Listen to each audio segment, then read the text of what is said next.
Ok, nos quedamos, nos quedamos en la columna vertebral en la clase anterior. Solo voy a dar algunas generalidades de esto, porque ya avanzamos bastante en cuanto a las partes o las divisiones que tiene pues, la columna vertebral, pero voy a darles ahora unos detalles de la columna pues, vertebral para que lo tomen ahí en cuenta esos apuntes, para que no quede así muy general con respecto a la columna vertebral, haciendo referencia pues solo a la vértebra, sus porciones o sus regiones, como ustedes los quieran llamar. Pues en la clase anterior estuvimos viendo un poquito de esto. Incluso estuvimos viendo las curvaturas, cuáles son aquellas curvaturas primarias, cuáles son aquellas curvaturas secundarias. Y voy a hacer una pregunta quizá. Están viendo ahí tres imágenes. De esas tres imágenes vamos a sacar dos. Y díganme, ¿cuál es la porción anterior de la columna vertebral? ¿Qué estructuras puedo observar yo si estoy observando de frente a una persona en posición anatómica? ¿Cuál sería la cara anterior de la columna vertebral de las imágenes que están viendo ahí? Podemos descartar una y quedarnos con dos. ¿Cuál de esas dos que descartamos sería la parte anterior y cuál sería la parte posterior de la columna vertebral? Vamos a ver. La anterior creo que sería la de en medio y la posterior la que está a la La imagen izquierda. del medio sería la parte anterior. La parte anterior. La primera imagen sería la parte posterior. ¿Alguien más está de acuerdo con eso? Yo sé que no hemos visto esto todavía, pero sí quise pues, Sí, preguntar para eso mí igual, la imagen del para medio que, sería la anterior y la para que posterior sería practiquen. la de la izquierda. Ok, perfecto. Entonces, si nos vamos a la última imagen, la que se ve como S, ahí, ¿cuál sería anterior? ¿La parte de los numeritos o la parte de las letras? La parte de las letras, creo. La parte de las letras sería la parte anterior Ajá. Anterior, y la parte de posterior. los numeritos sería la parte posterior. Ah, ¿alguien más? ¿Alguien más? Concuerda en eso, Doc. Ok. Bueno, quizás no, lo voy a dejar así. Lo voy a dejar así y conforme vayamos dando la clase, ustedes me dicen si estábamos bien o se autocorrigen. ¿Sí? Ahorita quedémonos así. La parte de los numeritos es la parte posterior y la parte de las letras es la parte anterior.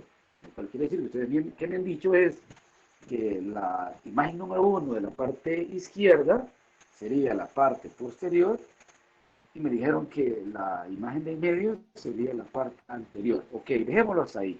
Vamos a dar unas generalidades y poco a poco pues vamos a ir dando cuenta si es cierto lo que me dijeron sus compañeros o nos autocorregimos. Ok, bien. Algunos de esos detalles ya los vimos, pero vamos a hacer una retroalimentación de eso. Vamos a decir que la columna vertebral, como todas las estructuras que hemos estado viendo, representan un porcentaje del peso corporal total. Entonces, igual no se queda atrás la columna vertebral. Y esta representa alrededor del 40% del peso corporal total. Está formada por una serie de huesos denominados vértebras. La columna vertebral, el esternón y las costillas forman el esqueleto del tronco del cuerpo, o sea, el esqueleto del axis, el esqueleto axial. La columna vertebral está formada ya sea en una parte por hueso, en una parte de tejido conectivo, existe en su interior tejido nervioso, el cual conocemos como la médula espinal. Y esta médula espinal está siendo rodeada o protegida como una especie de coraza o de escudo por tejido óseo. Este tejido óseo representado por las vértebras. Igual que en la cavidad craneana, les decía yo, que había unas estructuras de tejido conectivo que protegen al cerebro del impacto y forman una especie de colchoncito que eran las meninges. Entonces, a este nivel también existen esas meninges que me van a proteger la médula espinal. Y esa coraza es tejido conectivo. Luego viene el tejido óseo similar a como ocurre pues en la cavidad craneal.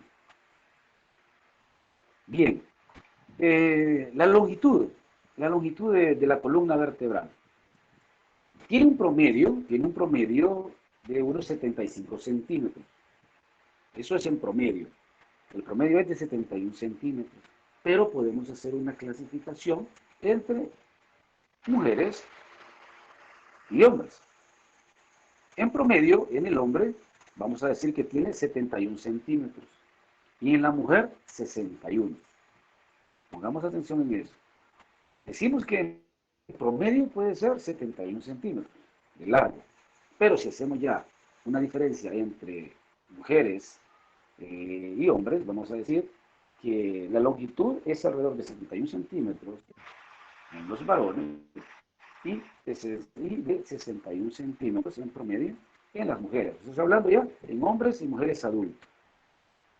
La columna vertebral funciona como una vara fuerte y flexible, con elementos que pueden moverse hacia adelante, hacia atrás, hacia los costados y poder rotar. Además de rodear y tejer la médula espinal, la columna vertebral sostiene la cabeza y sirve como punto de inserción de las costillas, la cintura pelviana, los músculos de la espalda y de los miembros superiores. Para todo eso nos sirve también la columna vertebral, no solo para proteger la médula espinal, sino para todas esas características, o todas esas funciones que les estoy mencionando. Sirve como punto de inserción también de los músculos de la espalda y de los miembros superiores. Y la inserción pues de la cintura pelviana. Bien, durante las primeras etapas del desarrollo, que esto ya lo habíamos hablado nosotros, que decíamos por qué en la etapa adulta decíamos que solo tenemos 26 vértebras y por qué en los niños decíamos solo, que eran más, habían 33 vértebras. Y era pues porque en el adulto ya tienden a fusionarse las vértebras del sacro y del coxis. Ahí por alrededor de los 16 a los 18 años se espera que ya se haya terminado pues esta osificación, aunque puede en algunos casos pasar de esa edad, que todavía no se terminan de osificar estas estructuras, o sea, en el caso de las vértebras sacras y las coxígeas. Pero se espera que alrededor de los 16 a los 18 años ya se dé este proceso, en el cual se fusionan, y por eso es que de las 33 que teníamos en la niñez, pasamos a tener 26 vértebras. Y ahí es donde hacíamos el ejercicio, la clase anterior. Decíamos que los niños tenían 33 vértebras y las individualizamos todas, debido a eso que todavía no estaban fusionadas. Pero en el adulto ya fusionamos el sacro y el coxis, por eso es que nos dan las 26 vértebras. ¿Qué si les pregunto yo? ¿Cuántas vértebras posee el esqueleto de un niño? Se dicen 33. Y si yo pregunto, ¿cuántas vértebras posee, digamos, el esqueleto de un adulto? Ustedes pueden poner, 33 sin fusionar o 26 fusionar. Y está correcto, no hay ningún problema. Pero esperaríamos nosotros que en el adulto ya estén fusionadas. Entonces, por eso decimos que son 26. Luego, hacíamos la clasificación o la subdivisión de esta columna vertebral y decíamos pues que teníamos varias regiones de esto. Teníamos las vértebras cervicales, las vértebras torácicas, las vértebras lumbares, las sacras y las coxígeas, y las comenzamos a enumerar. Digamos, 7 vértebras cervicales en la región del cuello, 12 vértebras torácicas atrás de la cavidad torácica, 5 vértebras lumbares que sostienen la región inferior de la espalda, un sacro y un coxis, que estas estructuras pues estén fusionadas. Luego hablábamos de las curvaturas. Y decíamos que teníamos curvaturas primarias y curvaturas secundarias. Hablábamos de curvaturas primarias, aquellas que no cambiaban con el paso del tiempo, no cambiaban. Y era esa curvatura que quedaba como cuando estábamos en posición fetal, o sea, como una concavidad posterior, o sea, con una curvita o con una curvatura hacia atrás, Eso es lo que conocemos nosotros como curvaturas primarias, que lo estamos viendo nosotros a este nivel. Esto sería una curvatura primaria. A eso me refiero con una concavidad posterior. O sea, con la pancita hacia atrás. Otra estructura que tiene esa pancita hacia atrás es la curvatura sacra también. Ahí la pueden ver ustedes. La curvatura sacra. Estas serían las dos primarias. Ahora bien, hay otras que sí cambian. Y aquí tenemos una concavidad anterior, o sea, una pancita hacia el frente. Tenemos esta y tenemos esta. A eso me refiero como una concavidad anterior o con una concavidad posterior. ¿Qué pasa en la cervical y qué pasa en la lumbar? Lo que ocurre es, cuando nosotros, allá más o menos alrededor de los 3 meses, comenzamos a sostener la cabeza por sí solos, ya cuando la cabeza ya nos va como que somos muñequitas de trapo, entonces a los 3 meses de nacidos se espera que los bebés comienzan a poder sostener su cabecita. Entonces es en ese momento que cambia la curvatura cervical y deja de ser una curva hacia atrás y se forma en una curva hacia adelante. Y por ese cambio que se da, entonces esto ya pasaría a ser una curvatura secundaria, porque se forma después del nacimiento se formó. ¿Qué pasa cuando comenzamos a caminar? Ahí más o menos por los 8 meses, al año, empieza a cambiar otra curvatura, que es la curvatura lumbar, o sea, que se comienza a formar otra curvatura. Entonces, por ese cambio que se da en las curvaturas a nivel cervical y a nivel lumbar, que se denominan estas curvaturas secundarias, porque se forman después del nacimiento. Porque en un inicio somos un arco. Cuando nacemos somos un arco. O sea, lo que quiere decir que nuestra columna cuando nacemos es así, como una C. Esos hitos del crecimiento, o sea, sostener la cabeza, comenzar a caminar, se comienzan a desaparecer las otras curvaturas. Y por eso es que unas se llaman primarias y las otras se llaman secundarias porque se forman después. De ahí viene esa palabra. ¿Estamos bien? ¿Estamos bien, jóvenes? Sí, doctor. Ok, Sí, doctor. bien. Hoy pasamos a la columna vertebral en sí. Vamos a desglosar esa columna vertebral. Y para ello tenemos una estructura, ¿verdad? Yo les dije que cada vez que observamos una estructura de este color, ¿a qué nos estábamos refiriendo? ¿Qué será? Yo les dije, donde hay hueso, donde hay tejido óseo, y siempre que haya algo celeste que cambie o sea diferente color, ya es otro tipo de tejido. ¿Qué tejido es? Cartílago. El cartílago. Correcto, es el cartílago. Entonces, esto que ustedes están viendo acá, se llama disco intervertebral. Y esto, que es lo que ustedes observan aquí, es lo que observan aquí, es lo que observan aquí. O sea, es el colchoncito de la columna vertebral, o sea, donde van los cuerpos vertebrales. Para darme a entender, el cuerpo vertebral es esta estructura. Y como ven acá, esta estructura que se llama cuerpo vertebral, ¿verdad? Que encaja con esto. Es porque esta estructura, este colchoncito, va colocado acá para reducir el impacto de la columna vertebral.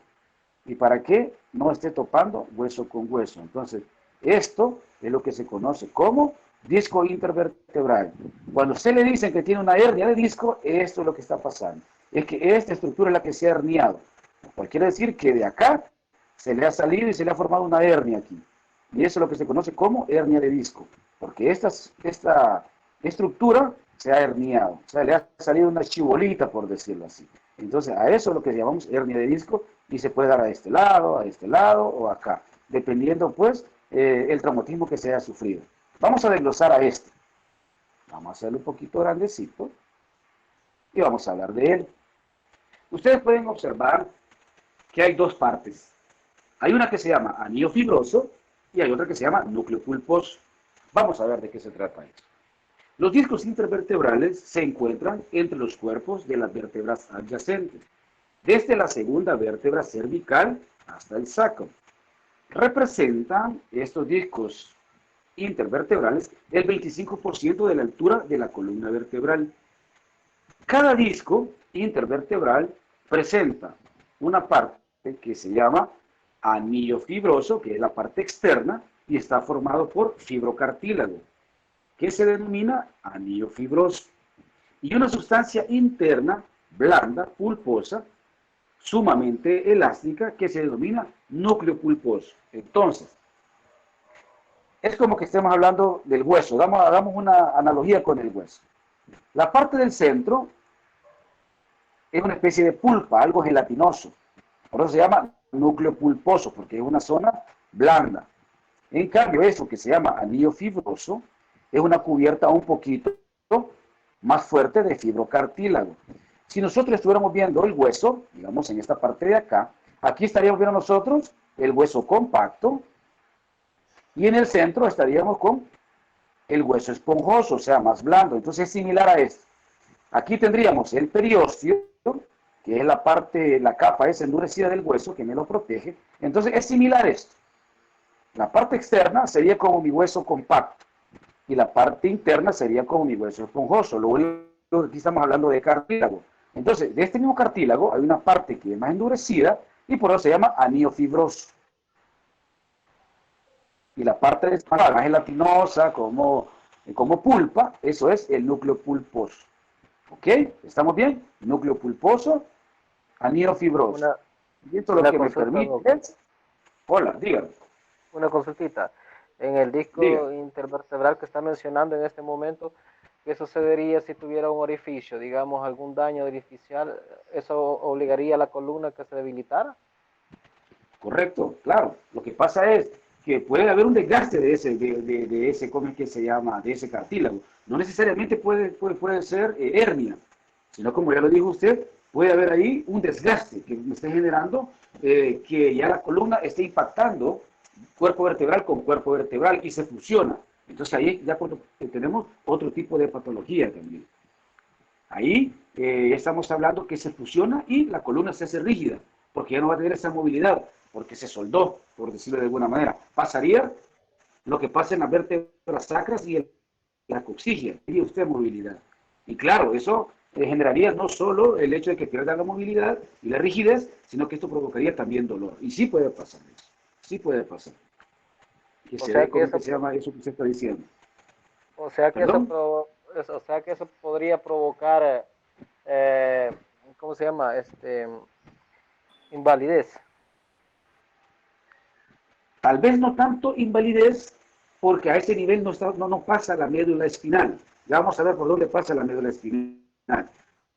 Pero sí disminuir, por decir de alguna manera, su actividad diaria. O sea, sí tendría consecuencias en cuanto a problemas de dolores, a problemas de movilidad. ¿Por qué? Porque la columna sería rígida.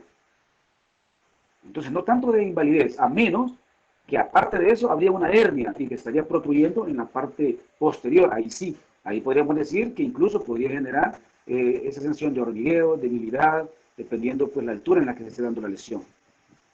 Pero en el caso de que solo sea a nivel de cartílago, no, eso sería más que todo deformidad, dolores, inflamación y pérdida digamos, de la movilidad por la rigidez que se está dando, por la fusión de los cuerpos vertebrales. ¿Sí? Sí, Doc, estamos bien.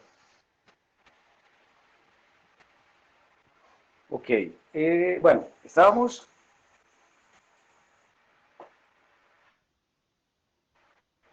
con los racimos.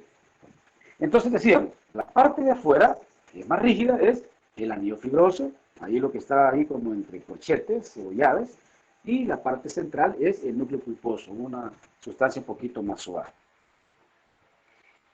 Los discos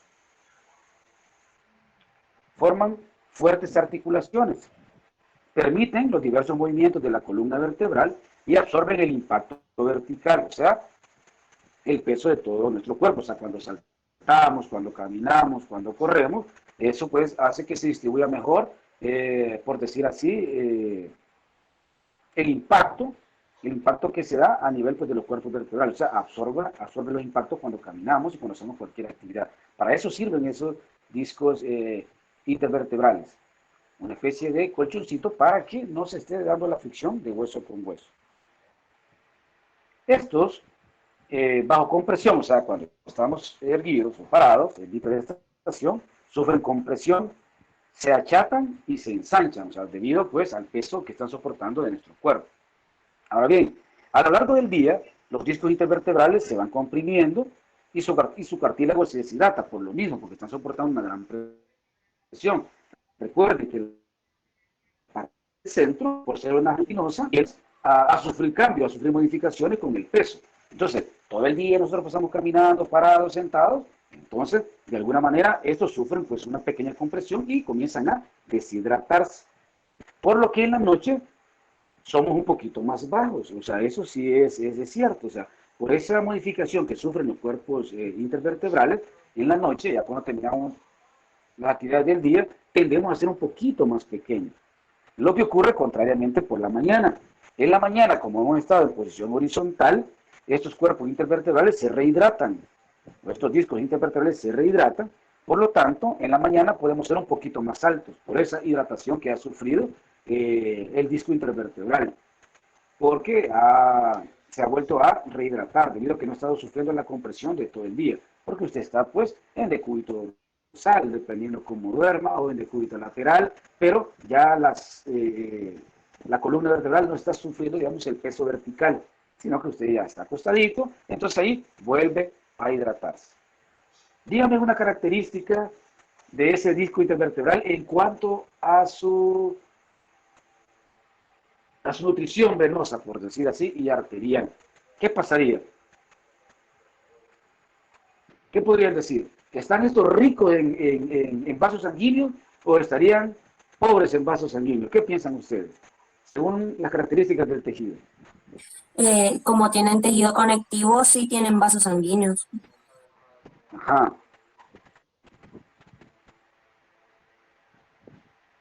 ¿Alguien más está en desacuerdo con su compañero o está de acuerdo? Para que veamos que sí razonó bien, pero también debe ver las características de esos tejidos conectivos, porque recuerden que son tejidos conectivos especializados, o sea que cada uno tiene características propias. Ajá, vamos a ver. Y sí, muy buen razonamiento, porque si estaríamos hablando de la dermis, estaría correcto, porque nosotros dijimos que la dermis es un tejido vascularizado, que de hecho es el tejido por el cual se nutre la epidermis. ¿Sí? Su compañera está bien, pero vamos a ver, ¿alguien más está en desacuerdo?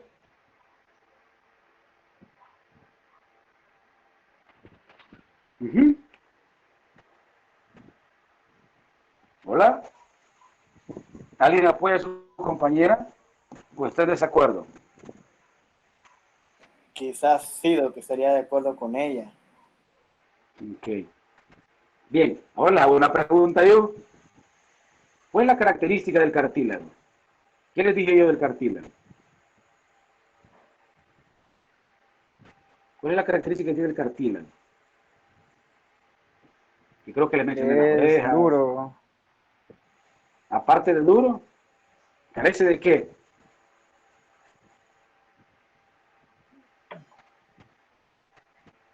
¿Mm? ¿Qué dijimos del cartílago? ¿Qué dijimos del cartílago de los huesos largos? ¿Qué les dije? Cuando hablamos de los vasos sanguíneos que llegaban, ¿quién los nutría? Es avascular. Ah, correcto, eso, ¿verdad? Que es avascular. Todos los cartílagos, independientemente sea tejido conectivo, todos los cartílagos son avasculares, o sea, no tienen circulación propia. La circulación que reciben es la que está dada por el hueso. Así que no se me van a confundir, es cierto, es tejido conectivo, es un tejido conectivo especializado, pero el cartílago tiene la peculiaridad de ser avascular y la nutrición que reciben está dada por el hueso. Así que recuerden eso. Dado que los discos intervertebrales son avasculares, el anillo fibroso y el núcleo pulposo dependen de la irrigación de los cuerpos vertebrales para obtener el oxígeno y los nutrientes y para deshacerse de los desechos. Así que por favor, no se me vayan a confundir. Los discos intervertebrales son cartílago y por esa característica estos son avasculares. Por lo tanto, la irrigación que reciben es dada por los cuerpos vertebrales, que eso es tejido óseo. Y de esa manera reciben tanto oxígeno como nutrientes y de esa manera también se deshacen de sus desechos. Algunos ejercicios pueden contribuir al estiramiento, ejercicios como el estiramiento y el yoga, a descomprimir un poco estos discos intervertebrales y mejorar la circulación general de estos, así como les dije, como el yoga o algunos ejercicios de estiramiento sirven pues para eso, para mejorar la circulación de los discos intervertebrales. Pero, ojo, recuerden eso, los discos intervertebrales no reciben irrigación propia, sino que la nutrición la reciben de su cuerpo vertebral. O sea, que cuando esté colocado aquí y ustedes ven este montón de cositas ahí, es porque ahí están llegando un montón de vasos sanguíneos y están nutriendo a este. Pero a él no llegan directamente, sino que la nutrición la recibe de esta estructura que se llama cuerpo vertebral. ¿Sí? ¿Estamos?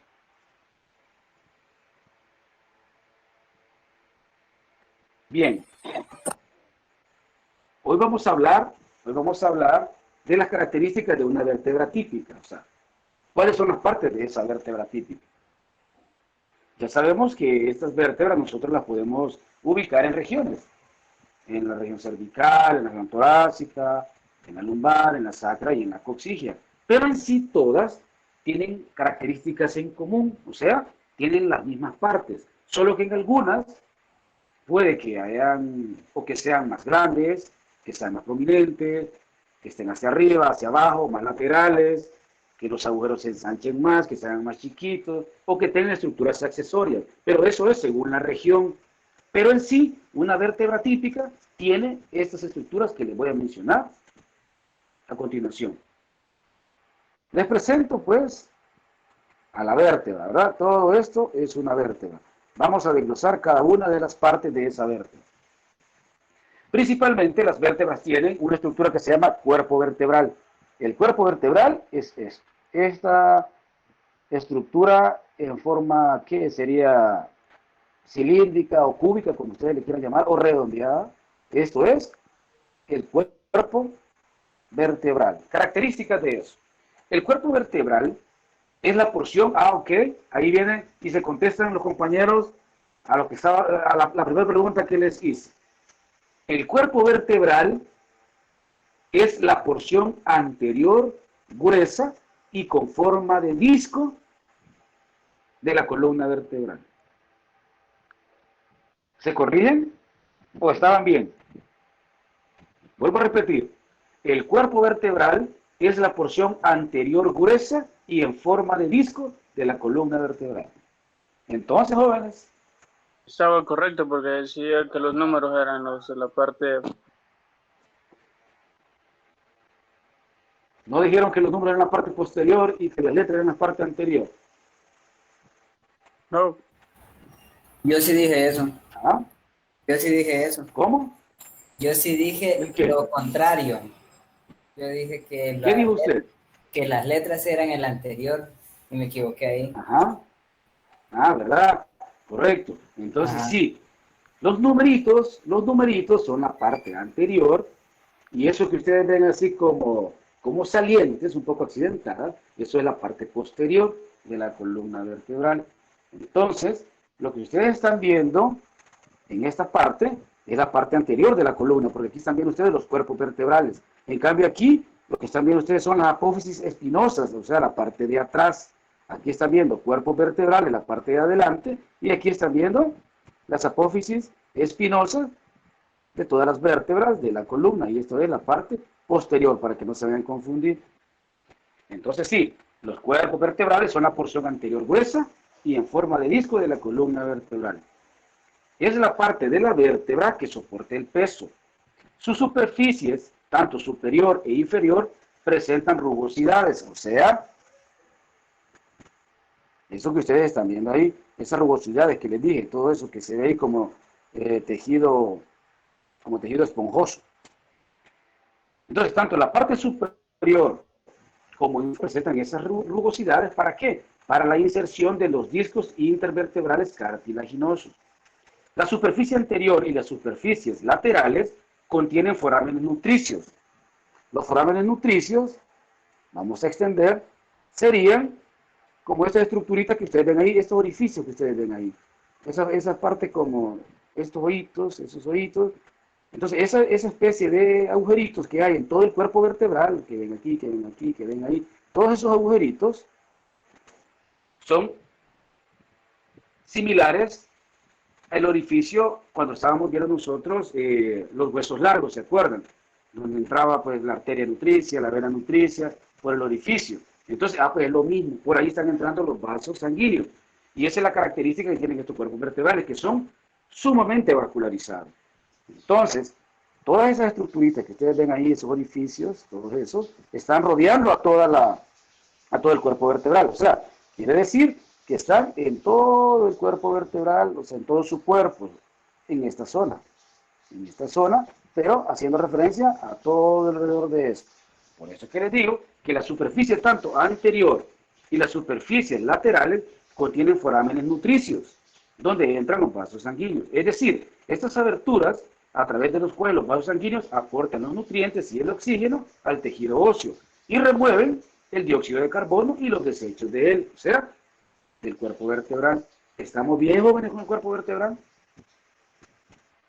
Así que si les pregunto, ¿de dónde recibe la nutrición los discos intervertebrales? Usted va a decir, de la circulación de los cuerpos vertebrales, debido a que estos sí son vascularizados, a excepción de los discos intervertebrales que son avasculares. Luego tenemos una estructura que se llama arcos vertebrales. El arco vertebral, como lo dice un arco, es esta parte posterior. Esto es el arco vertebral. Esto es el arco vertebral. Claro, este arco vertebral tiene estas estructuras que ya vamos a ver cuáles son. Pero el arco usted solo quédese con esta especie. Con esta especie. Esto es un arco. Esta porción de acá. Esta porción de acá es el arco vertebral. ¿Qué es eso? Desde el cuerpo de la vértebra, o sea, desde el cuerpo de la vértebra, se proyecta hacia atrás dos apófisis gruesas y cortas. Las apófisis gruesas y cortas son esta y esta. Solo este pedacito de acá, solo este pedacito de aquí son las apófisis, o podemos llamarlos también pedículos, que significan piecitos, o sea, piecitos porque son estructuras cortas. Entonces, desde los cuerpos vertebrales, se proyectan esos dos piecitos, este y este. Piecitos o pedículos, que son estructuras gruesas y cortas, que se unen, estas se van a unir con las delgadas láminas para formar el arco vertebral. ¿Cuáles son las láminas? Son estas.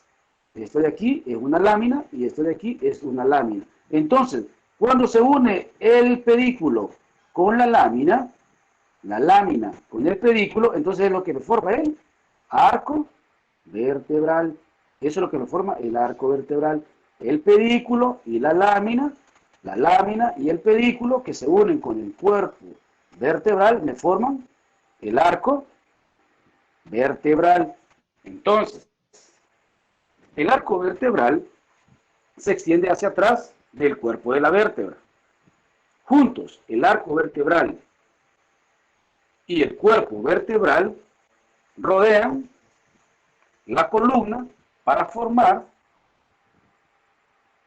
aquí, forman un foramen, un agujero o un orificio, como lo que ustedes quieran llamar. O sea, el cuerpo vertebral adelante, el pedículo y la lámina por atrás, que me forman el arco, me forman una estructura en medio, en forma de canalito o de agujero, y eso es lo que se conoce como el foramen vertebral.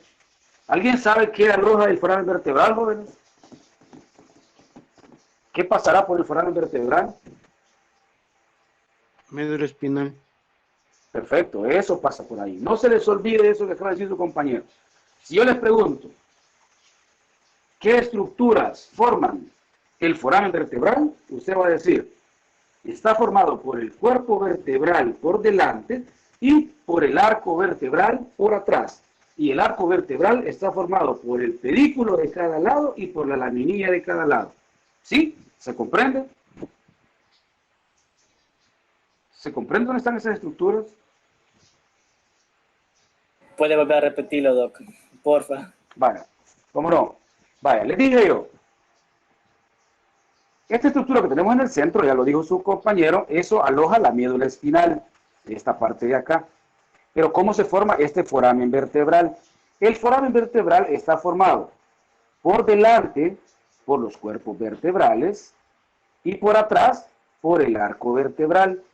Este arco vertebral está formado por los pedículos, que son estas estructuras chiquitas, por eso se llaman piecitos, y las laminillas de cada lado, la laminilla derecha, la laminilla izquierda, el pedículo izquierdo y el pedículo derecho, por decirlo de alguna manera.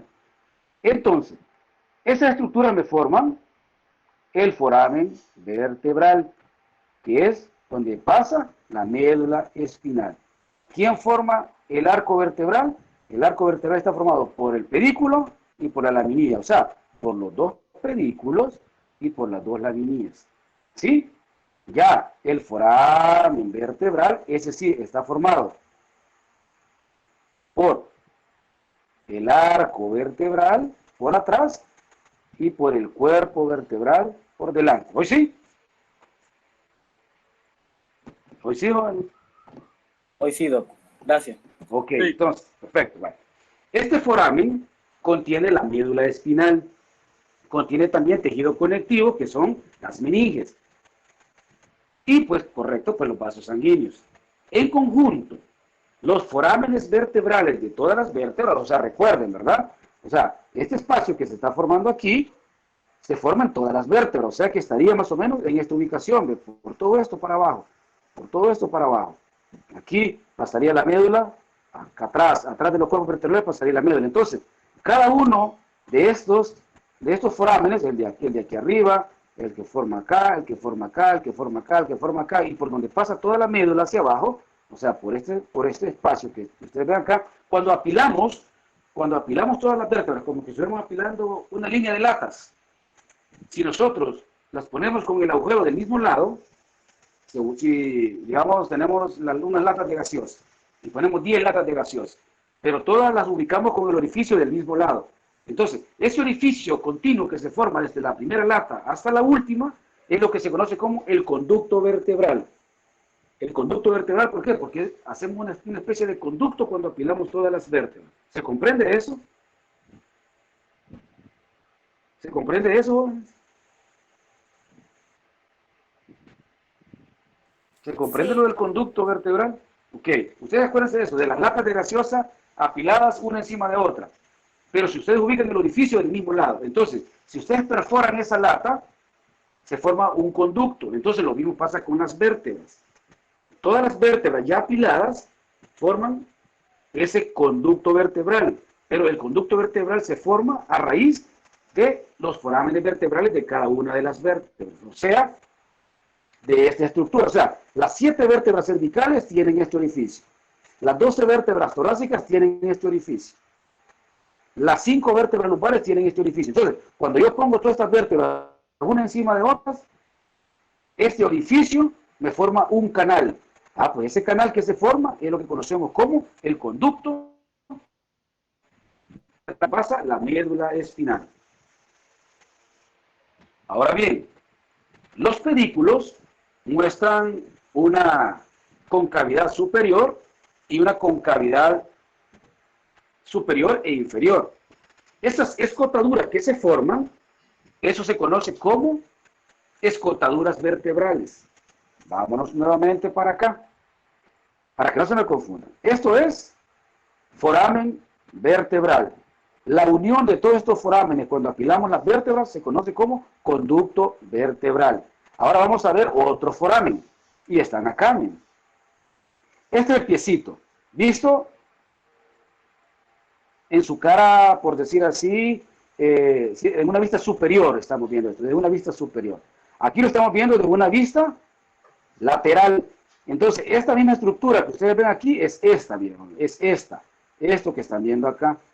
Pero ustedes ven que la parte superior, o sea, esta parte, ¿verdad? Que tiene como un bocadito sacado ahí, como una depresión. Esto, aquí hay una depresión, un saquecito. Pues ven un saquecito aquí y también ven un saquecito en la parte inferior del piecito. Miren, aquí. Esto. Y ven esta curvatura también ahí. Eso es lo que se conoce como escotaduras. Si está en la parte de arriba esa escotadura, eso se llama escotadura superior. Si está en la parte de abajo, eso se llama escotadura inferior. Entonces, si le ponemos nombre y apellido, eso se llama escotadura vertebral superior y escotadura vertebral inferior. Si yo lo ubico, diría escotadura vertebral superior, escotadura vertebral inferior, escotadura vertebral superior de la segunda vértebra, escotadura vertebral inferior de la segunda vértebra, escotadura superior de la tercera vértebra, escotadura inferior de la tercera vértebra. ¿Se entiende, jóvenes? ¿Dónde están las escotaduras?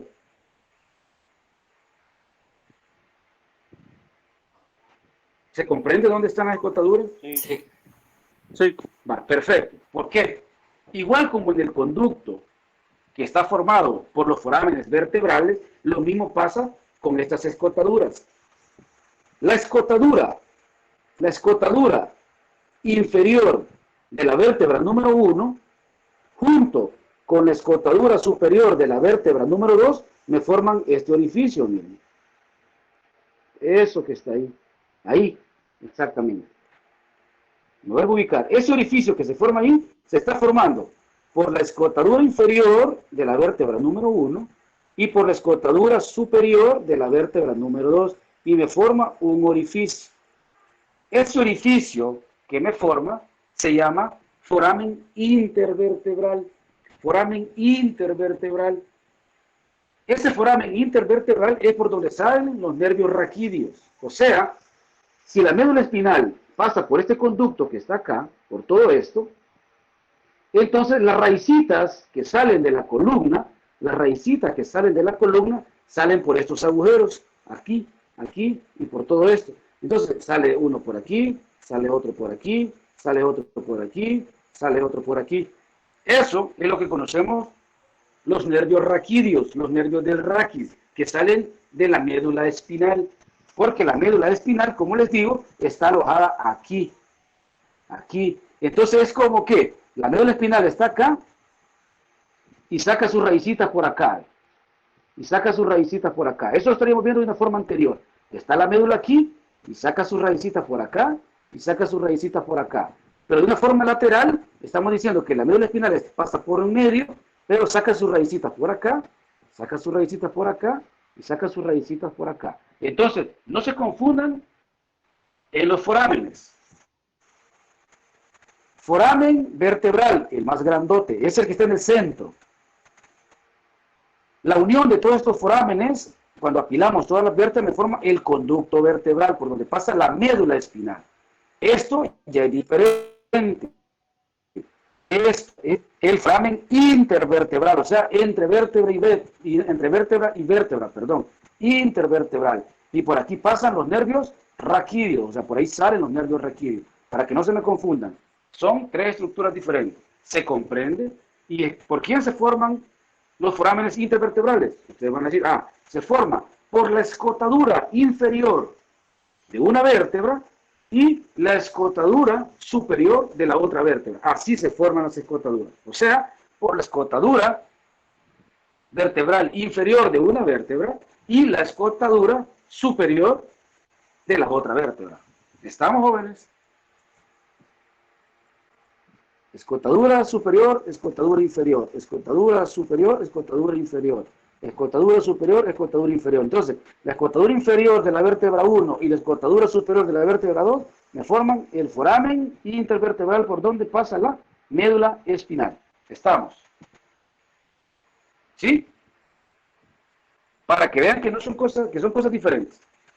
El foramen vertebral pasa la médula espinal. El conducto vertebral es todos los forámenes vertebrales unidos, por donde pasa también la médula espinal. Pero el foramen intervertebral es por donde salen los nervios raquídeos, donde salen los nervios raquídeos. ¿Estamos? ¿Estamos bien? Sí. Perfecto. Hoy vamos a conocer las apófisis. Las apófisis no es nada más que saliente, jóvenes. Cuando ustedes escuchen apófisis no es nada más que saliente. ¿Cuáles son esas apófisis? Tenemos una apófisis espinosa, una apófisis lateral o transversa, apófisis lateral o transversa, o procesos, como quieran llamarlo, ya sea procesos o apófisis, es lo mismo. Procesos o apófisis transversas, que son estas, o sea, esas puntitas, y la apófisis espinosa, que es la parte la parte posterior, es lo que ustedes están viendo acá, ¿eh? Estas son las apófisis, estas que están aquí, son las apófisis espinosas, y las que ustedes ven acá son las apófisis transversas, para ubicarlos. Entonces, desde el arco vertebral, o sea, ya saben ustedes, desde el arco vertebral, o sea, desde este arco vertebral, se proyectan 7 apófisis en el punto en el cual se unen la laminilla con el pedículo. Por ejemplo, vamos a ver. Se une el pedículo con la laminilla y me forma la apófisis transversa. Se unen las dos laminillas y me forman la apófisis espinosa. Se une la laminilla de este lado con el pedículo y me forma la apófisis transversa del otro lado. A eso se refiere con lo que les estoy diciendo. Por eso les digo, se proyectan 7 apófisis en el punto en el cual se une la lámina con el pedículo de cada lado. Se extiende hacia afuera una apófisis transversa, o sea, la que ya les mencioné, apófisis transversa, apófisis transversa. Y en la parte central está la apófisis espinosa. De la unión entre las laminillas, o sea, laminilla, se une en el centro y me forma la apófisis espinosa. Por eso, de la unión entre las laminillas, se proyecta hacia atrás una única apófisis espinosa. Estas 3 apófisis actúan como puntos de inserción muscular, o sea, ahí llegan los músculos de la espalda. Las otras 4 apófisis vertebrales se articulan con las otras vértebras. Para esto sirven las otras apófisis. Por eso se llaman apófisis vertebrales, porque se articulan con las otras vértebras, por encima o por abajo de ellas. Entonces tenemos las apófisis articulares superiores y las apófisis articulares inferiores. Ya les voy a decir cuáles son. Las apófisis articulares son estas, jóvenes. Hay un par arriba y hay un par abajo. Pero aquí solo estamos viendo la parte de arriba, por eso que solo vemos estas dos. Pero en la parte inferior está una para cada lado, una arriba y una abajo. Una arriba y una abajo. Que sería más o menos esa sombrita que ustedes ven aquí, por ahí. Más o menos por ahí, de eso que ven como especie de sombra que se le ve a las laminillas. Aquí está la laminilla y esa parte sombreadita que está ahí, eso que está por ahí, eso serían las apófisis inferiores, las apófisis articulares inferiores. Aquí, como estamos viendo desde arriba, las vemos bien. Aquí está una y aquí está otra. Pero, si nosotros nos vamos a este extremo, aquí las podemos ver. Aquí tenemos, miren, la apófisis superior y aquí tenemos la apófisis superior y aquí tenemos la apófisis inferior. Aquí sí la estamos viendo, ¿eh? Una forma de X. Entonces, las de arriba son las apófisis articulares superiores de las vértebras y las de abajo son las apófisis articulares inferiores de las vértebras. ¿Se comprende dónde están las apófisis? Y ahí es donde tenemos las 7. ¿Por qué 7? Tenemos 1, 2, 3, 4, 5, 6 y 7 con las de abajo. Ahí es donde salen apófisis de cada una de las vértebras. ¿Sí? ¿Se comprende dónde salen las 7 apófisis? Las 2 apófisis transversas, una apófisis espinal y 4 apófisis articulares. Las 2 superiores y las 2 inferiores. ¿Estamos, jóvenes? Y esas apófisis articulares es porque se unen la vértebra, así como están viendo acá. Miren, aquí se están uniendo, ¿eh? Una apófisis articular inferior se está uniendo con la apófisis superior de la vértebra de abajo y me forma la articulación esta, ¿eh? Y ahí se va fusionando esta, aquí se fusiona la otra, aquí se fusiona la otra, así como están viendo acá. Aquí están fusionando, ¿eh? Apófisis articular superior inferior, apófisis articular superior inferior, y así sucesivamente se van articulando las vértebras. ¿Sí? Pues eso es lo que pasa. ¿Estamos? Ok, bien. Hoy vamos a pasar a una clasificación diferente. Esto es una vértebra típica. Hoy vamos a ver dos vértebras que salen de la media. Dos vértebras que salen de la media porque tienen características diferentes. Una es el atlas y otra es el axis. Otra característica que los cuerpos vertebrales de las vértebras cervicales son los más pequeños de todos los huesos de las vértebras, excluyendo aquellos que forman pues el coxis, ¿verdad? Que son chiquititos. Sin embargo, tiene también características diferentes. Todas las vértebras cervicales tienen 3 forámenes. Ahí se van a dar cuenta ustedes. Por ejemplo, tenemos este grandote, que es el foramen vertebral por donde pasa la médula espinal, pero solo las vértebras tienen estos orificios. Miren, jóvenes, este y este. Eso se llama agujero transverso. Ese agujero transverso solo es característica de las vértebras cervicales. Por eso les dije yo, conforme a la clase yo les voy a ir dando unos tips de algunas diferencias que solo ocurren en cada una de las regiones. Entonces, de los tips más representativos o de las diferencias más marcadas de las vértebras es eso, que las vértebras cervicales son las únicas que poseen este orificio lateral que recibe el nombre de agujero transverso. Esto no es lo mismo que el foramen intervertebral, no, esto es otra cosa, joven. Esto es el agujero transverso. Por ahí, ya les voy a decir yo qué estructuras pasan por ahí. Entonces, todas las vértebras cervicales tienen 3 forámenes, les decía. Un foramen vertebral, que es el del centro, y 2 forámenes transversos, que son los que están viendo ustedes a los lados. Los forámenes vertebrales de las vértebras cervicales son los más grandes de la columna vertebral, porque contienen el ensanchamiento cervical de la médula espinal. O sea, la médula espinal en la parte cervical se hace un poquito más gruesa. Por eso que ustedes ven que los orificios o el foramen vertebral de las vértebras cervicales es bien grandote, pero es por eso, porque la médula a ese nivel sufre un ensanchamiento, o sea, se hace más grueso.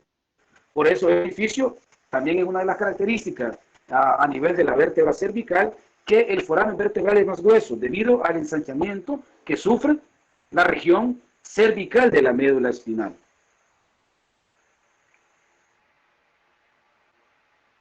Cada apófisis transversa cervical, lo que les dije, presenta un foramen transverso. O sea, esto que estamos viendo acá es la apófisis transversa. Entonces, esa apófisis transversa tiene un agujero o foramen transverso, característico de las vértebras cervicales. A través de este foramen transverso pasa la arteria vertebral, su vena y las fibras nerviosas acompañantes. O sea, que si yo pregunto yo qué estructuras pasan por el agujero transverso, usted me va a decir, ahí pasa la arteria vertebral, su vena y sus nervios. Eso pasa ahí.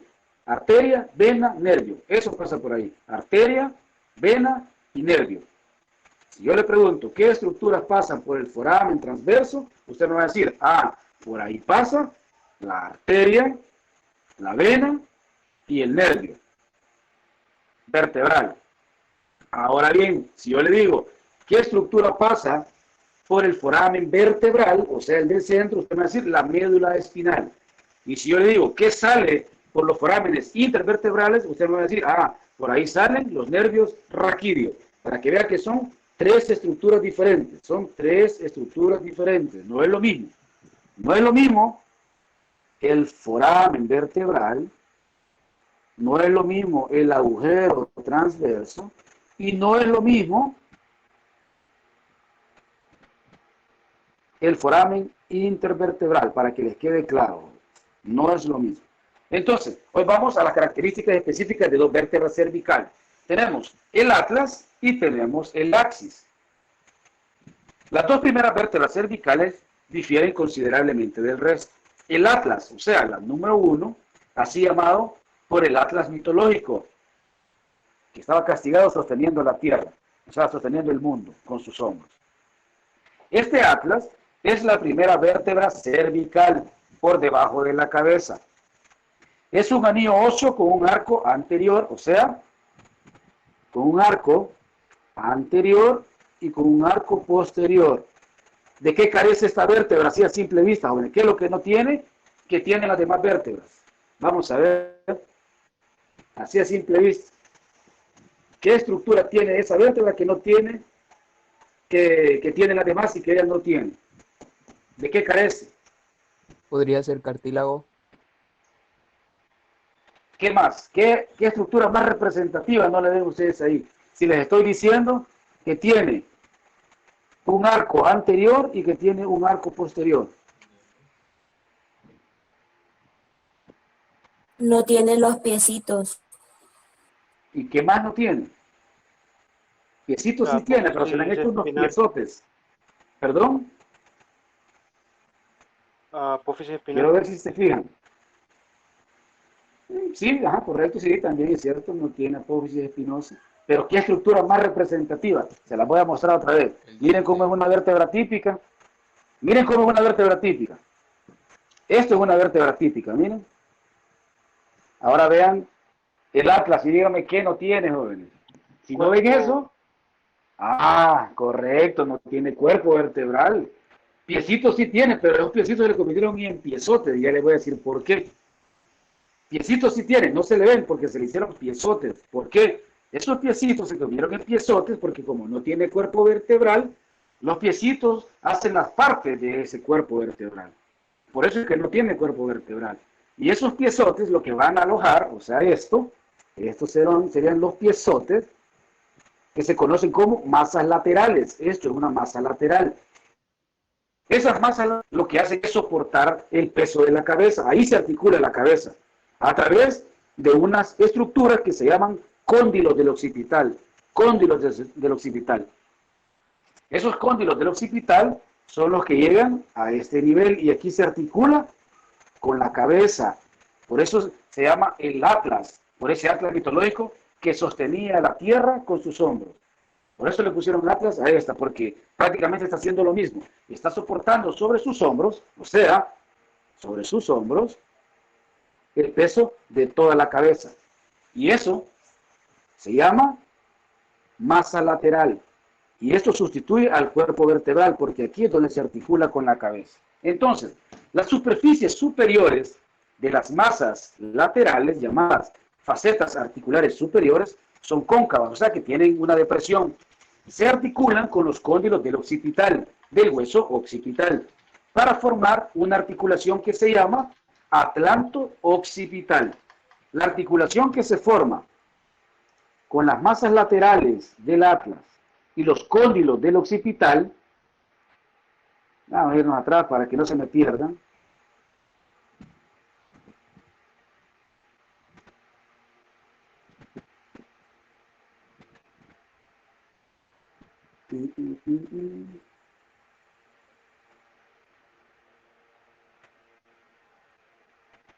Aquí están los cóndilos, miren, para que sepan, estos son los cóndilos, miren.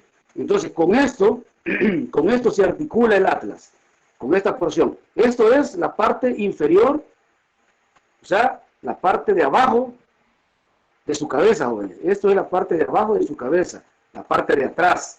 Por aquí pasa la médula espinal. Entonces, los cóndilos son estas estructuras que ustedes ven aquí. Esto que está aquí y esto que está aquí son los cóndilos. Pues esos cóndilos, para que no se me pierdan y anden así como medio en la luna de qué los estaba hablando, es lo que llega aquí. Es lo que llega a esta zona, aquí. Entonces, esos cóndilos del occipital son los que se articulan con el atlas, o sea, con las masas laterales. Y esa articulación que se me forma entre los cóndilos del occipital y las masas laterales se conoce como la articulación atlanto-occipital. Atlanto por la atlas y occipital por los cóndilos del occipital. Entonces, la articulación se llama atlanto-occipital, haciendo referencia a la vértebra y haciendo referencia al hueso occipital. No hay donde perderse. La articulación que se forma entre los cóndilos del occipital y el atlas recibe el nombre de atlanto-occipital. Estas articulaciones pares, porque tenemos una para cada lado, o sea, una con el cóndilo de acá y otra con el cóndilo de acá, o sea, con la masa lateral, me forman dos articulaciones. Estas dos articulaciones atlanto-occipitales, pares, permiten asentir con la cabeza. ¿Qué quiere decir? Que cuando yo digo sí, esa articulación me lo permite hacer. O sea, agachar la cabeza, como decir, o poner el mentón en mi pecho. Eso me permite hacer. Por eso dice asentir con la cabeza. O sea, como cuando nosotros confirmamos algo y decimos sí. Cuando hacemos ese movimiento de sí, eso es dado gracias a la articulación atlanto-occipital. No se les olvide. Por si les pregunto, atlanto-occipital. Esta articulación que está ahí. Las superficies inferiores de las masas laterales, o sea, la parte de abajo, las facetas articulares inferiores, se van a articular con la segunda vértebra cervical, o sea, con esta. Esta es la segunda. O sea, igual como estuvimos viendo allá, estamos viendo esto. Estamos viendo esto. Ah, pues la parte inferior es esta, ¿ven? Aquí ya no estamos viendo esto, que son las masas, sino que estamos viendo la cara articular inferior. Ah, pues esta cara articular inferior es la que se va a ir a unir con esta otra vértebra, que es la segunda, con el axis. El axis. El axis también tiene unas características específicas. Ustedes pueden ver acá una especie de depresión. Miren que se llama cara articular para el diente, dice. Cara articular para el diente. Quiere decir que cuando esta vértebra se articula con esta, por medio de estas carillas articulares, o sea, en esta parte de acá, este diente se articula en esta zona de acá y sobresale un poquito. Este diente de acá. O sea, este diente de acá se articula con el atlas. Y esas dos vértebras articuladas, cuando se une esta con esta, o sea, esta con esta, solo que esta es la parte inferior que se une con la parte superior, me forman otra articulación, que ya les voy a decir el nombre. La segunda vértebra cervical o el axis, esta sí tiene cuerpo vertebral, a diferencia del atlas que no tiene cuerpo vertebral. En cambio, esta sí.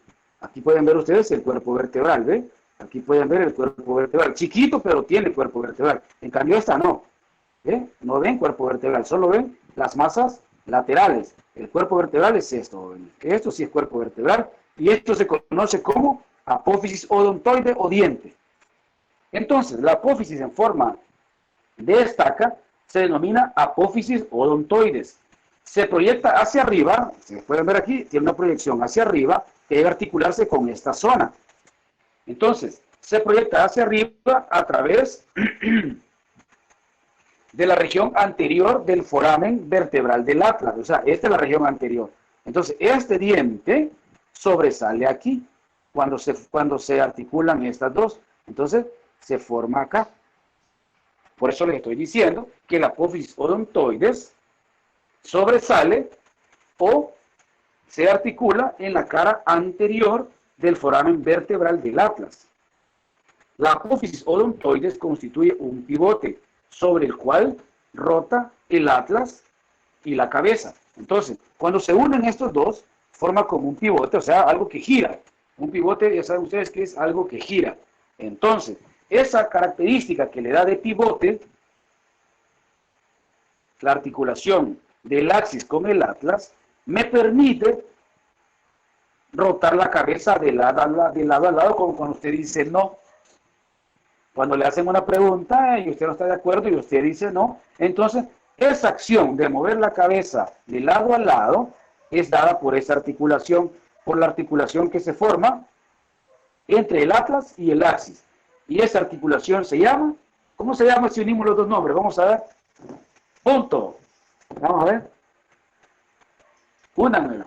¿Cómo se llamaría si yo uno el atlas con el axis? ¿Cómo se llamaría esa articulación?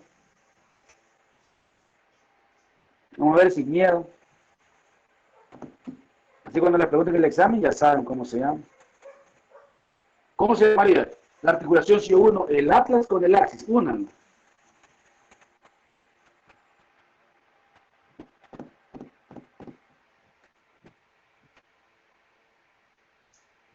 Ajá. Solo uno. ¿Cómo se llamaría, jóvenes? Sin miedo. Ya vamos para el parcial. Ya tendrían que saber relacionar algunos términos de eso. Sin miedo. Ahora no podemos equivocar en el examen, no.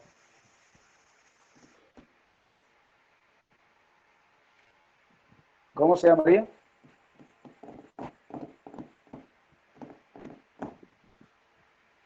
¿Nadie? Atlántito. Dice atlantoaxial. ¿Cómo? Correcto, así. Atlantoaxial. Articulación atlantoaxial. Atlanto de Atlas y axial del axis. Entonces se llamaría atlantoaxial. La de arriba, el Atlas con la cabeza, atlanto occipital, por el hueso occipital. Y esta, atlantoaxial, porque me estaba haciendo referencia del Atlas, perdón, y el axis. Correcto, así.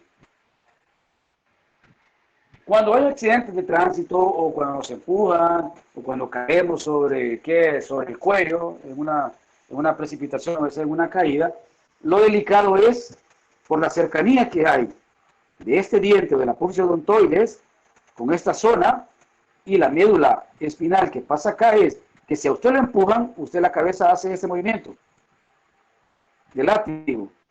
Entonces, en ese movimiento de látigo que hace la cabeza, puede que se le fracture esta estructura. Y al fracturarse esta estructura, impacta con el bulbo raquídeo. Y eso le puede provocar la muerte a usted. Muchas personas en accidentes de tránsito por eso tienen muertes fulminantes. ¿Por qué? Porque este diente o esta apófisis se le fractura e impacta con el bulbo raquídeo y fallece usted automáticamente. Eso es lo delicado de estar haciendo esa broma, jóvenes, cuando ustedes se empujan y que la cabeza hace esa especie de látigo en el cual sufre una aceleración, desaceleración, porque hace esto la cabeza. Entonces, cuando la cabeza hace esto y regresa, puede que se fracture usted la apófisis odontoide. ¿Perdón? Porque se le quiebra un huesito que está ahí. Hola. Bueno, les decía entonces que es delicado eso, jóvenes. Es delicado por eso. Porque se le puede quebrar esto, le impacta con la médula a nivel del bulbo raquídeo y adiós. Muerte fulminante. Por eso que muchas veces hay personas que no tienen ninguna lesión evidente, pero ya cuando se hace un estudio ya de medicina legal, ya se ve que ha pasado eso, que hay una fractura en la apófisis odontoides y usted por eso fallece instantáneamente. Bien, eso es en cuanto a generalidades. Yo le voy a mandar un cuadrito de esto, porque vamos a hablar un poquito de esto. Vamos a ver si se fijan. ¿Qué estructuras que tiene esta? ¿O qué estructuras que no tiene esta, tiene esta? Vamos a ver si se fijan. Vamos a ver. Y alguien me dice, quiero ver si no dice aquí. No dice. Dice algunas cositas ahí que les va a dar de dónde, de qué nivel será. ¿De qué nivel será esa vértebra?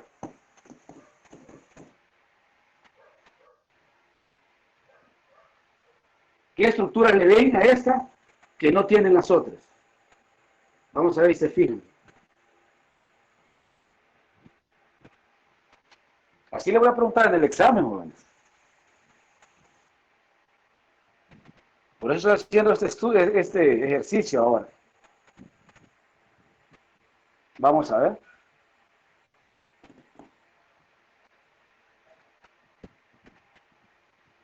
¿Qué le ven de diferente? Un tubérculo para la costilla. Y entonces, ¿de dónde será esa vértebra? Es torácica. Ajá, ¿y qué otra cosa más le ve ahí usted que no tiene esta? Mira bien.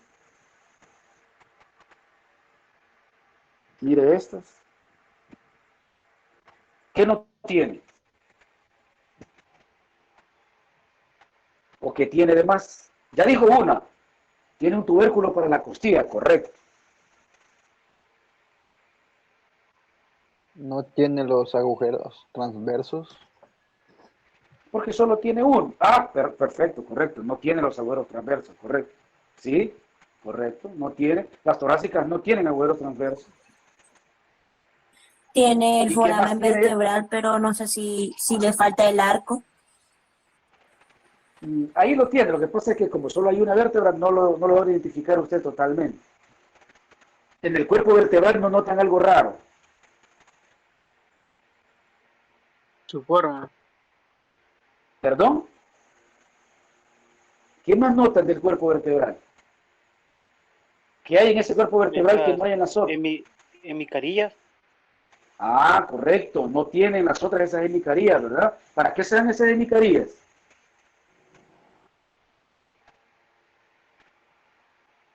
Ahí dice para la cabeza de la costilla. Ah, ¿verdad? Correcto. Entonces las vértebras torácicas tienen esa característica de que presentan esas hemicarías y presentan esas caras articulares. ¿Por qué? Porque esas sí tienen costillas. A nivel cervical usted no tiene costillas. A nivel lumbar tampoco tiene costillas. A nivel sacro tampoco tiene costillas. Entonces, las únicas vértebras en las cuales usted va a encontrar esas características que tienen superficies articulares para las costillas son las vértebras torácicas y son exactamente esas que usted está viendo ahí. Otra cosa representativa de esto es que los cuerpos vertebrales son un poquito más gruesos. Yo les voy a mandar un cuadro, voy a mandar unas capturas de algunas imágenes para que ustedes comprendan mejor esto, porque no me voy a detener en esto, porque solo me iba a detener en aquellas cosas que salen de lo normal. Por eso ya hablamos de la vértebra típica, que era lo importante, pero voy a hacer que sobresalen. Por ejemplo, el cuadral, que es más grande a este nivel, ¿sí? Diga. No nos va a compartir la diapositiva. No, ¿cómo no? ¿Cómo no? No, les digo yo que les voy a mandar un cuadrito, pues cuadrito ahí les dice, el cuerpo vertebral es más grande aquí, el cuerpo vertebral es más chiquito aquí, esta carece de foramen mental, esta tiene apófisis de este. Ah, pues ese cuadrito les voy a mandar, no es que no les voy a compartir esto, sino que eso les va a servir para su estudio, para que ahí ya tengan las características exactas. Porque yo solo me estoy deteniendo en aquello que sobresale digamos, no de lo normal, sino que de la vértebra típica. Todas las vértebras tienen lo que ya les expliqué, pero hay unas que tienen otras estructuras que sirven para que otras estructuras lleguen a ellos y dependiendo de la función que tienen. Por eso les hice énfasis en las cervicales que tenían los forámenes transversos, que el agujero es más grueso. En este caso, tienen las carillas articulares, los cuerpos vertebrales son más grandes debido a que soportan más peso. Esas características van a ir en ese cuadrito que les digo, para que así estudien de una mejor manera. ¿Sí? Ok, recuerden esto. Recuerden esa cara articular para el tubérculo y recuerden esas carillas articulares superior e inferior. Porque de esto no voy a hablar porque estaría repetir lo mismo del cuerpo vertebral, de los piecitos, o sea, no es un tema así, digamos, como tan relevante estar explicando lo mismo de todas las regiones, porque por eso expliqué lo de la vértebra típica, porque en la vértebra típica están todas esas estructuras. Solo me voy a detener en aquellas que sobresalen según las regiones. En este caso, lo que sobresale es que el cuerpo vertebral se hace más grande, el agujero vertebral se hace más pequeño, porque les dije que en la cervical son más grandes por el ensanchamiento, pero a nivel torácico ya sufre un adelgazamiento y ya el agujero también un poco más delgado. Y las carillas articulares que tiene, eso es lo que cambia. En la lumbar, lo que va cambiando es que el cuerpo vertebral se va haciendo cada vez más grandote. Por eso les digo, les voy a mandar yo ese cuadro para no estarme deteniendo en esas características que no son así como tan importantes, pero sí eso. Por ejemplo, para los forámenes. Las cervicales tiene uno vertebral y dos transversos.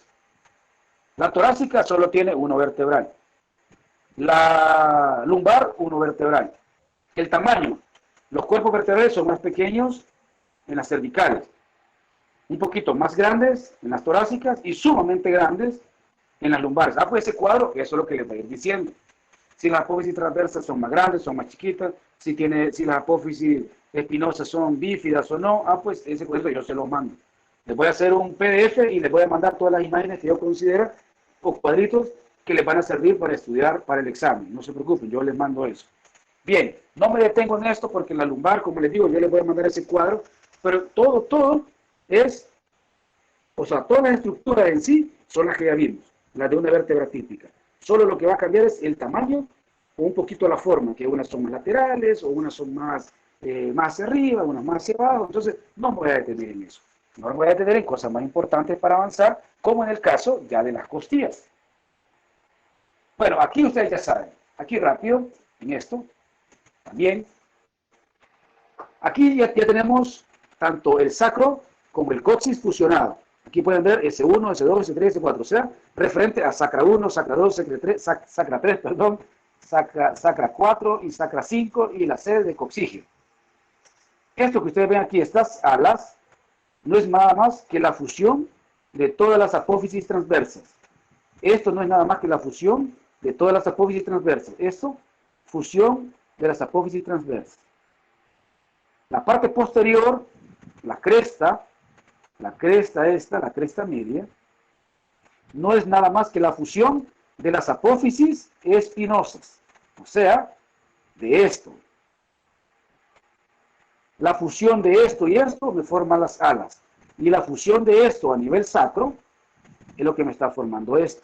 La fusión de la apófisis espinosa me forma esto, y la fusión de las laterales me forma esto. Estos orificios que yo estoy viendo aquí, es como que yo estuviera viendo esto. Solo que como ya se me fusionó, es como que yo estoy viendo esto, ¿eh? Los forámenes intervertebrales, o sea, esos forámenes intervertebrales son estos mismos. Solo que como ya están fusionados, a esto le llamamos ya el nombre de foramen sacro. Foramen sacro. Todo esto es foramen sacro. ¿Y qué pasan por ahí? Los nervios raquídeos también. Los nervios raquídeos terminales de la médula espinal. Entonces, estos son homólogos a los forámenes intervertebrales. Pero en esta zona reciben otro nombre y son el foramen sacro. ¿Qué pasa por ahí? Los nervios espinales también, por todos estos nervios espinales. Esta es la parte anterior y esta es la parte posterior. Y en el coxis, que ya están fusionadas también. No me detengo aquí porque lo demás ya lo conocen ustedes. Esto sería la fusión de los cuerpos vertebrales, ¿ve? Cuerpos vertebrales. Estos serían los discos intervertebrales ya fusionados. Esto que ven ustedes aquí son discos vertebrales ya fusionados. Discos vertebrales ya fusionados. Todo esto que están acá. Y esto es como que diríamos los forámenes intervertebrales. Forámenes intervertebrales, pero que acá ya reciben un nombre propio como foramen sacro. Bien, ¿estamos? Y pasamos mejor a esta estructura más bonita, que se conoce como, ¿cómo se llama la parte central de ahí? Esternón. Correcto, esternón.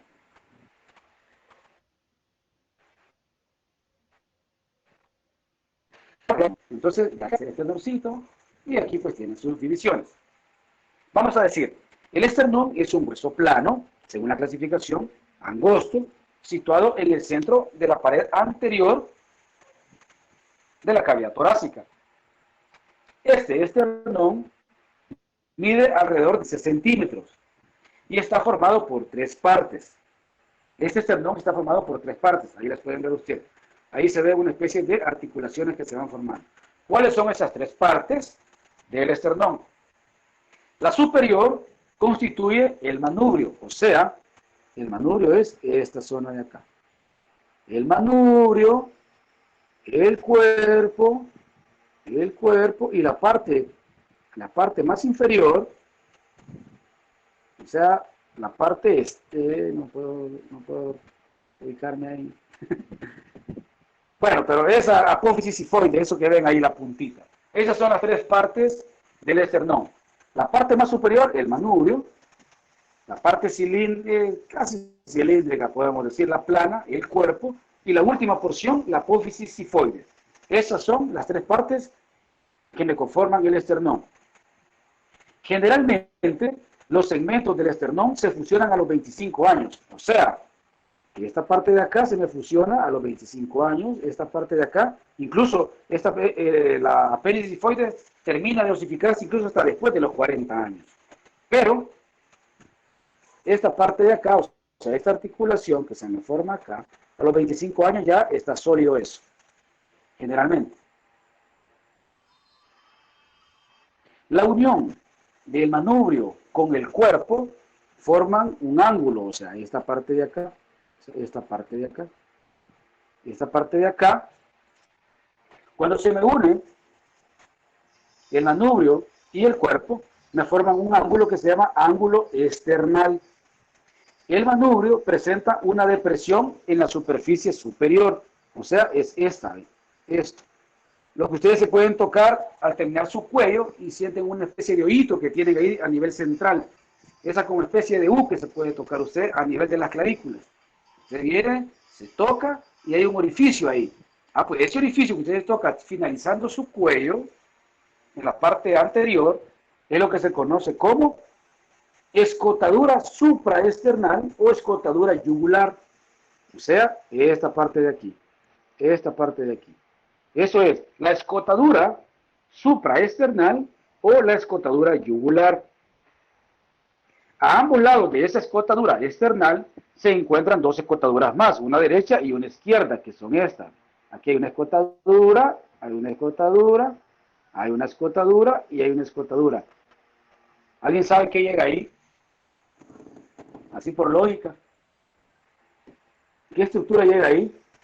Clavícula. La clavícula. Correcto, la clavícula. Entonces se llama escotadura clavicular, porque ahí va a llegar la clavícula.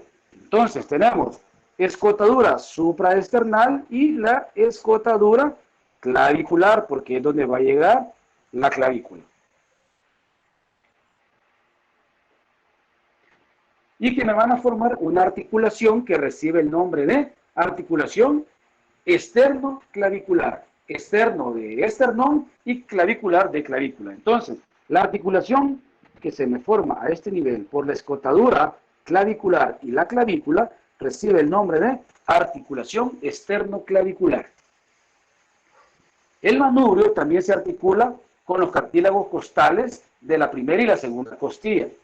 O sea, que la primera costilla llega más o menos a este nivel y la segunda costilla es en un término intermedio entre el cuerpo y el manubrio, más o menos por acá se articula la segunda costilla. Por eso es que las primeras dos costillas se articulan con el manubrio y las demás, o el resto, con el cuerpo. El cuerpo del esternón se articula directamente o indirectamente con los cartílagos costales de las costillas, entre la segunda a la décima. Ya vamos a ver esas diferencias. La apófisis sifoide o sifoidea está compuesta por cartílago hialino durante la lactancia y la niñez. Son en un tejido no sólido, sino que es cartílago, y se osifica completamente, como les decía, hasta llegar a los 40 años. La apófisis sifoide puede fracturarse cuando hacemos, bueno, cuando recibimos tal vez algún traumatismo directo en la zona anterior, o cuando hacemos de una forma inadecuada RCP. Y de esta manera, si fracturamos esa apéndice sifoide o apófisis sifoide, puede generar o puede llegar a impactar también con órganos internos y provocarnos pues, una lesión un poquito más grave. ¿Cuál es la principal función de esa apéndice sifoides? Esta no se articula con ninguna costilla, pero lo importante de ella es que sirve como punto de inserción para muchos de los músculos abdominales, o para un grupo diverso de músculos abdominales. Para eso me sirve esta estructura inferior que ustedes tienen ahí, esta apéndice sifoides. Apéndice sifoides sirve de sitio de inserción para diversos músculos abdominales. Ok. Eso es, jóvenes, el esternón. No hay mucho que decir de él, solo pues esas zonas que ya les mencioné y que sirve pues para llegar a articularse ahí las costillas, principalmente la 1 y la 2 a nivel del manubrio y a nivel del cuerpo pues las restantes. Hoy vamos a hablar de las costillas. Hoy vamos a hablar de las costillas. Lo que ustedes están viendo acá es lo que les dije yo que pusieran cuidado con el tubérculo, ¿se acuerdan? Esto, miren, es el tubérculo de la costilla. Y recuerden que la zona de las apófisis transversas decía caría para la articulación del tubérculo. Es porque la costilla llega a articularse por medio de esta estructura a esta estructura. Y la cabeza está llegando a nivel. La cabeza está llegando a este nivel. Entonces la costilla se articula con el tubérculo por acá y con la cabeza, con el cuerpo vertebral de las vértebras torácicas, a nivel de la carilla superior y a nivel de la carilla inferior. Y es esa articulación que ustedes están viendo acá. Esta articulación que ustedes ven acá, aquí pueden ver una carilla y aquí pueden ver que está articulando con el cuerpo, ¿ven? Ahí ven celeste y celeste. Solo puede ser un poquito más grande, ¿ven? Aquí ven celeste y aquí ven celeste. Quiere decir que aquí han hecho como transparente esta vértebra para poder observar cómo se está articulando la costilla. Esta es la cara o es la cabeza de la costilla. Esto que están viendo acá, esto que están viendo acá. Aquí pueden ver que está llegando la cabeza de la costilla a nivel de la carilla superior. Y aquí está el tubérculo de la costilla con la carilla del tubérculo de la vértebra. Y aquí se está articulando. O sea, esta zona. Esta zona que están viendo acá ustedes es como que estén viendo esta articulación acá. Bien. Las partes de la costilla. Ahí la tienen. La costilla tiene una cabeza, una cara superior y una cara inferior donde se está articulando. Tiene el tubérculo, tiene el ángulo costal, que es la parte angular donde alojan los pulmones. Tenemos un surco costal, o sea, este surco de acá, este me sirve porque aquí pasan los vasos sanguíneos, como una forma de protección. Aquí pasan los vasos sanguíneos, que llegan a irrigar y a drenar la costilla. Y este cartílago costal es el que se articula con el esternón. Esto es lo que se articula con el esternón, joven. Entonces, de la costilla, solo son esas partes, esto que se articula con la vértebra, y esta parte es la que se articula con el esternón. Entonces nos vamos para acá, para ver cómo se está articulando esto. Yo les decía, la costilla 1 y la costilla 2, la costilla 1 en el manubrio, la costilla 2, una parte casi en el manubrio y la otra ya en el cuerpo. Por eso les decía que la 2 está entre el cuerpo y el manubrio donde se articulan. La parte más café, la parte más cafecita, esto es el cartílago costal. Esta parte de acá es la costilla en sí. Esto es la costilla y esto es el cartílago.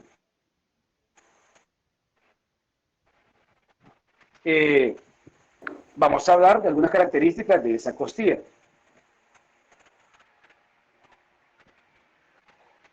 Doce pares de costillas, joven. Ahí pueden ver, 12 pares de costillas. De la 1 a la 12.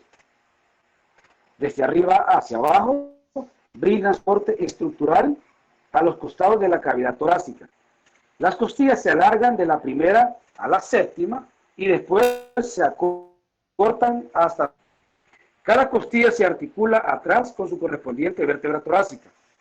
Lo que les explicaba. Aquí vamos con las características específicas de cada una. Del primero al séptimo par de costillas, o sea, del primero al séptimo par de costillas, van a ver ustedes unas características que les voy a decir. Del primero al séptimo, por delante, se articulan directamente con el esternón a través de una franja de cartílago hialino denominado cartílago costal. O sea, ¿qué quiere decir? Yo les dije que toda esta parte café era cartílago costal.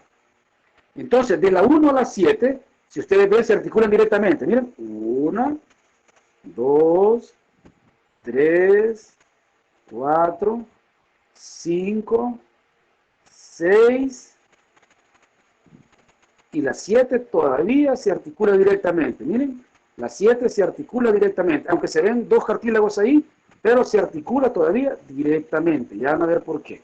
Entonces, de la 1 a la 7, por delante se articula directamente con el esternón a través de una franja de cartílago hialino denominado cartílago costal.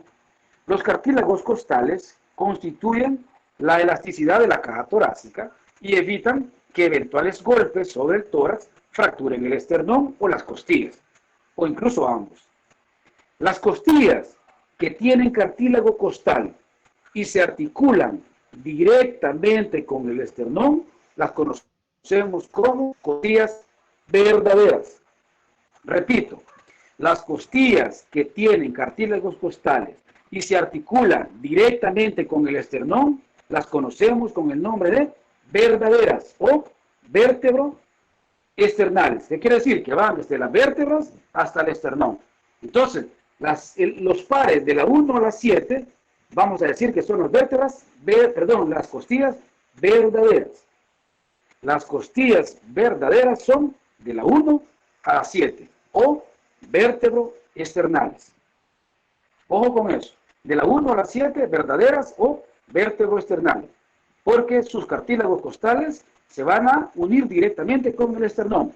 Que es lo que les dije yo, miren, está unida, está unida, está unida, está unida, está unida, está unida, incluso esta está unida, la última, hasta la 7. Bien. Las articulaciones formadas entre las costillas verdaderas y el esternón se denominan articulaciones esternocostales. Las articulaciones formadas entre las costillas verdaderas y el esternón recibe el nombre de articulaciones esternocostales. Articulaciones esternocostales de las costillas verdaderas. Los 5 pares de costillas restantes, o sea, de la 8 a la 11, de la 8 a la 11, de las 7 para arriba, verdaderas. De la 8, incluyendo la 8 para abajo, a esas las vamos a denominar como costillas falsas. ¿Falsas por qué? Porque no están articulándose directamente el esternón. Miren lo que hace la 8. Viene la 8 y el cartílago de la 8 se une al cartílago de la 7 para llegar al esternón. Por eso que se llama falsa. Porque la 8 no se articula directamente, sino que la costilla 8 viene, su cartílago se une al cartílago de la 7 para llegar a fijarse. Entonces, por eso es que reciben estas costillas falsas, porque no se articula directamente con el esternón a través de sus cartílagos costales. Por eso les decía yo, las restantes 5 pares de costillas son las denominadas costillas falsas, porque sus cartílagos costales o bien se articulan con el esternón en forma indirecta, o bien no se articulan con el esternón. Porque vamos a ver que hay unas que el cartílago ni siquiera llega al esternón, ni siquiera llega a articularse con el cartílago de la 7, y ya vamos a ver cuáles son.